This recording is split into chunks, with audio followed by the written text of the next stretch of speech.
আজি north east United FC আৰু ৰাংৰাজাত United FCৰ মাজত গ্ৰুপ ডিৰ শেষৰখন লীগ মেচ আছিল আৰু এই মেচখনত 2-2 গলত ড্ৰ হয়।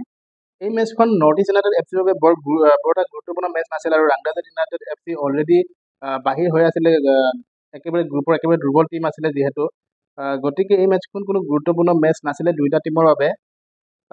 এই মেচখন 2-2 ড্ৰ হোৱাৰ পিছতে এইটো গ্ৰুপৰ পৰা north east United FC 1 number থাকি 7 পইণ্টৰ সহায়ত এইটো গ্ৰুপৰ পৰা north east United FC qualified হৈছে আৰু ছেকেণ্ড বেষ্ট টীম হিচাপে শ্বিলং লাজঙো এইটো গ্ৰুপৰ পৰা কোৱালিফাইড হৈ গৈছে 6 পইণ্টৰ সহায়ত। যদিও নৰ্থ ইষ্ট ইউনাইটেড FCৰ বাবে এই মেচখন বিশেষ গুৰুত্বপূৰ্ণ নাছিলে, কিন্তু এই মেচখনৰ যিটো ৰিজাল্ট 2-2 ড্ৰ হ'ল, এই ৰিজাল্টে কিন্তু বহু কথাই কৈ গ'ল আজিৰ মেচখনৰ জৰিয়তে।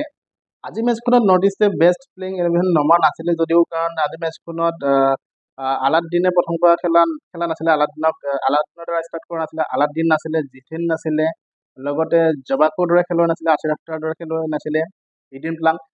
ক'বলৈ গ'লে আজি মেচখনত বেষ্ট প্লেইং 11 নমত আছিলে, যদিও যিকেইগৰাকী খেলুৱৈ প্লেইং 11 ষ্টাৰ্ট কৰিছিলে এইকেইগৰাকী খেলুৱৈটো কম নহয় চাবলৈ গ'লে। থৈ সিঙৰ খেলা আমি আগতে দেখিছোঁ, পাৰ্থি গগৈ, জাইৰ চেম্পিয়ন খেলিছে, মাৰ্কাটন, সীমা নুনেজ, আশ্ৰফক বাৰু আমি ইমান খেলা দেখা নাই, চন্দ্ৰমান সিঙকতো আমি খেলা দেখিছোঁ, দিনেশ সিঙক খেলা দেখিছোঁ, ৰবীনক ইমান খেলা দেখা নাই, বিকেক বাৰু যোৱা দুখনত খেলা দেখিছোঁ। তাৰপিছত গলকিপাৰ বাৰু আজি আৰমান, নতুন গলকিপাৰ গুৰমিত সিং খেলা নাই, গতিকে ইয়াত দুৰ্বল দেখা গৈছে। আৰু লগতে ফৰৱাৰ্ডত আলাদ্দিন আজাৰে, জিথেন এমাছন হোৱাৰ কাৰণে দুৰ্বল হৈ পৰিছে। আৰু জবাকুৰ দৰে ডিফেন্স যদি নৰ্থ ইষ্ট ইউনাইটেড FCত নাথাকে, তেতিয়াহ'লে ডিফেন্স কেনেকুৱা দুৰ্বল হৈ পৰে আজি মেচখনত গম পোৱা গৈছে।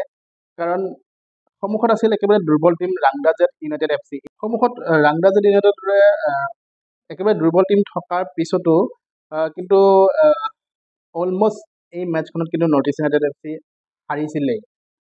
শেষত 60 মিনিটৰ পিছত আলাদ্দিন আজাৰে, লালদিয়াক ডিকা, তাৰপিছত জিথেন এমাছৰ দৰে খেলুৱৈ ফিল্ডত নমাৰ পিছতহে আকৌ যেনিবা কামবেক কৰিলে নৰ্থ ইষ্ট ইউনাইটেড FCয়ে। আৰু এটা ভাল লাগিছে, জাইৰ চেম্পিয়নৰ পৰা এটা গ'ল দেখিছোঁ আজি, কাৰণ দুইখন মেচতো আলাদ্দিন আজাৰে গ'ল দিয়া দেখিছিলোঁ, আজি নতুনকৈ জাইৰ চেম্পিয়নৰ গ'ল দিয়া দেখিছোঁ। আৰু প্ৰথমটো গ'লটো নৰ্থ ইষ্ট ইউনাইটেড FCৰ পেনাল্টিৰ জৰিয়তে হৈছে, বেকেই দিছে সেই গ'লটো।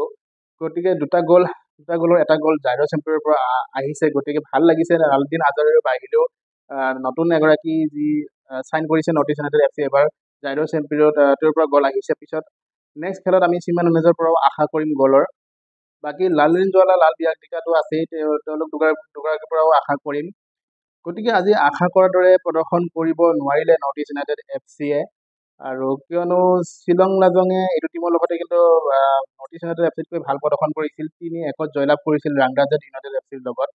গতিকে মেচখনত জয়লাভ কৰাটো দৰকাৰ আছিলে নৰ্থ ইষ্ট ইউনাইটেড FC আচলতে। একো নাই, যিহেতু গুৰুত্বপূৰ্ণ মেচ নাছিলে আজি মেচখন, গতিকে ইমান হয়তো জোৰ দি খেলা নাছিল চাগে নৰ্থ ইষ্ট ইউনাইটেড FC, সেইটো ভাবিব লাগিব। আৰু এইটো গ্ৰুপৰ পৰা north east United FC qualified হৈছে 7 পইণ্টৰ সহায়ত। ছেকেণ্ড বেষ্ট টীম হিচাপে শ্বিলং লাজংটো কোৱালিফাইড হৈছে 6 পইণ্টৰ সহায়ত। আৰু অহাকালি এখন খুবেই গুৰুত্বপূৰ্ণ মেচ আছে, বড়োলেণ্ড FC ভাৰ্চেছ ITB FCৰ মাজত, আৰু সেইখন মেচ প্ৰি কোৱাৰ্টাৰ ফাইনেলৰ দৰে, কিয়নো দুইটা টীমৰ বাবে গুৰুত্বপূৰ্ণ মেচ। বড়োলেণ্ড FCৰ বাবে এটা এডভান্টেজ আছে যে বড়োলেণ্ড FC এই মেচখনত ড্ৰ কৰিলেও কিন্তু কোৱালিফাইড হৈ যাব, আৰু ITB FCৰ বাবে সেইখন মেচ জয়লাভ কৰাটো দৰকাৰ। গতিকে শুভেচ্ছা থাকিল বড়োলেণ্ড FCৰ বাবেও, কালি মেচখনত হাৰিব নালাগে, যিকোনো প্ৰকাৰে আৰু কোৱালিফাইড হ'ব লাগে। প্ৰথমবাৰৰ বাবে ডুৰাণ্ড কাপত কোৱাৰ্টাৰ ফাইনেল প্ৰৱেশ কৰিব লাগে বড়োলেণ্ড FCয়ে। অল দ্য বেষ্ট থাকিলে। নৰ্থ ইষ্টৰ ফালৰ পৰা 3 নম্বৰটো টীম হওক কোৱাৰ্টাৰ ফাইনেলত প্ৰৱেশ কৰা ডুৰাণ্ড কাপত। তো এয়া আছিল আজি ভিডিঅ'টো। লগ পাম কালি বড়োলেণ্ড FC ITB FCৰ মেচখনৰ পিছত। চাই থাকিব ভিডিঅ'বিলাক ভাল লাগিলে লাইক শ্বেয়াৰ কৰি দিব, লগতে চেনেলটো ছাবস্ক্ৰাইব কৰি দিব নাপাহৰিব। ধন্যবাদ।